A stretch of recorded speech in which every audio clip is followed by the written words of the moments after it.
welcome back to OmniFoot TV. This is your host Omar speaking, and tonight's video is going to be about Sandro Tonali finalizing his move to Newcastle United. Now, yesterday, I spoke in a more objective sense in regards to his move to the club. Now I'd like to approach this from a Milanisti's perspective because I, as a Chelsea fan, am actually going through the same thing with Mason Mount's move to Man United. Now, I was watching Old Heart Rossonero today on YouTube. I'm not sure if you guys are familiar with him, but he's a Milanisti, and his video, honestly, it gave me a lot to think about. He was reacting to Tonali's move to Newcastle, and he was obviously very devastated. He started to talk about what made him fall in love with the sport. That's how he started the video out. How he grew up in Milan, how growing up in Milan means you support the colors. His passion for the game, how he was engulfed by the culture of the city as an Italian, as someone who supported the club to no end. He gave some very good examples of players who supported the club, who remained with the club despite the bad times that they went through. You have Baresi, who spent his time with Milan in Serie B, received offers from Real Madrid and Juventus, and he still managed to stay at the club and take them from Serie B to the top of Serie A. And you have Maldini, who obviously is just divine, not just to Milan fans and to Italy fans, but to anyone who understands football by any stretch of the imagination. And the list, I think, goes on. It's a very painful thing to know now that football has changed so much to a point where you can't really trust loyalty being present in your club's atmosphere, in the players. This generation of players are just so disappointing. They are, truly.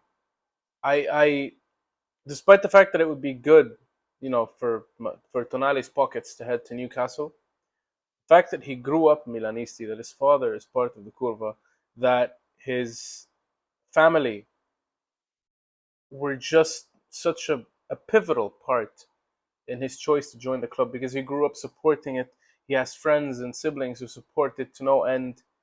And the fact that he got to go to the club, and he took a pay cut at one point, apparently, in order to remain there, it says a lot about his love behind it. And it's just, to me personally, as a fan, I can't possibly understand or comprehend how anyone could grow up dreaming about playing for their favorite club, from kissing the badge as a child, wearing that kit, to one day believing that someday they would be able to walk onto the pitch at the San Siro or at Stamford Bridge. As a Chelsea fan, I say this as well, and ever want to leave the club. It just doesn't happen. It doesn't. It's not that it doesn't happen. It just doesn't fit well with the perspective I have of players, or as a fan in my own mind. It would make much less sense for a player to do that than I would assume possible.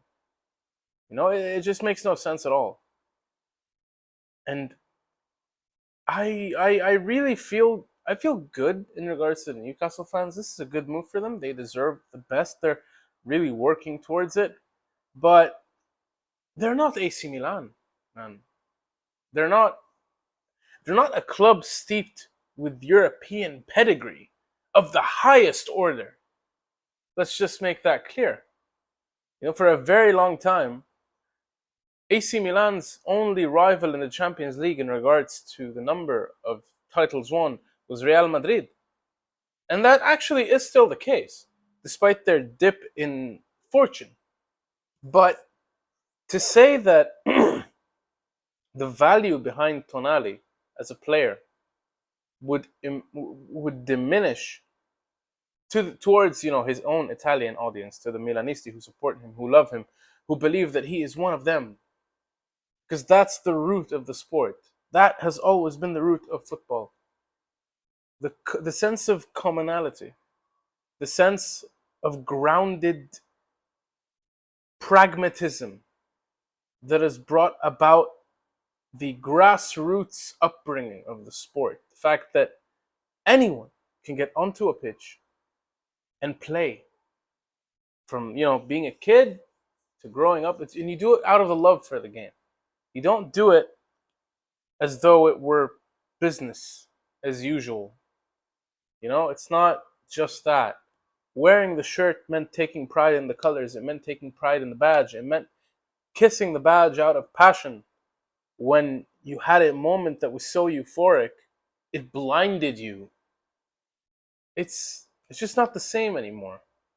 You maybe for me personally as a Chelsea fan, having seen so many players at their peak still play for the club and stay at the club in the generation past, in the generation of players I grew up with, watching Lampard, Cech, Terry, Obi Mikel, and so on. You have AC Milan, who got to watch the likes of Gattuso, Ambrosini, uh, Maldini for obvious reasons. You, man, the list just you, I don't know. I just don't know. It's unsettling. It's extremely unsettling to see that players nowadays don't necessarily have the same grounded approach to playing. That they may indeed love the club that they play for, but not enough to stick by it when things get tough. And that makes loving football a lot harder. It really does. I feel for Milan fans. I feel for Old Heart Rossonero. I feel for anyone who still idealizes the honor and the integrity and the loyalty that has given our game the value and meaning that it has had ever since its inception. We're not going to see players like Totti anymore. We're not going to see players like Del Piero. We're not going to see players like Baresi. We're not going to see players like Maldini. We're not going to see players like Terry. And it begs the question, what does that mean? What does that mean for football going forward? What will the paradigm of loyalty be going forward that, if any at all, is present? And I just, it makes me pessimistic. Although I'm not usually a pessimistic person, it does make me pessimistic. People talk about how football is dead, and the conversation has driven, it's driven itself into more publicity nowadays on YouTube, for instance, because that's where I've been seeing people talking about it, be it Chelsea fans, Milan fans, and a lot of other fan bases as well, but basically talking about the two fan bases that I've come in contact with throughout the last couple of days. People think that the sport is dead. And that just makes me wonder where it all went wrong. One thing that Old Heart Rossonero did say that he is completely correct with is that we are the fools. We as fans are being treated as fools. The sport is being corporatized.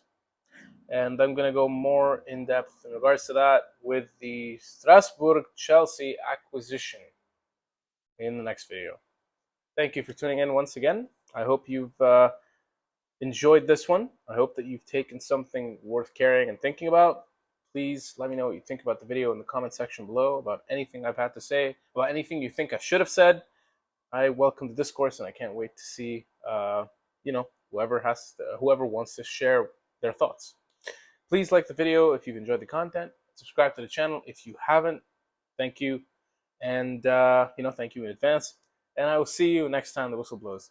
Cheers, everyone. Thank you for watching.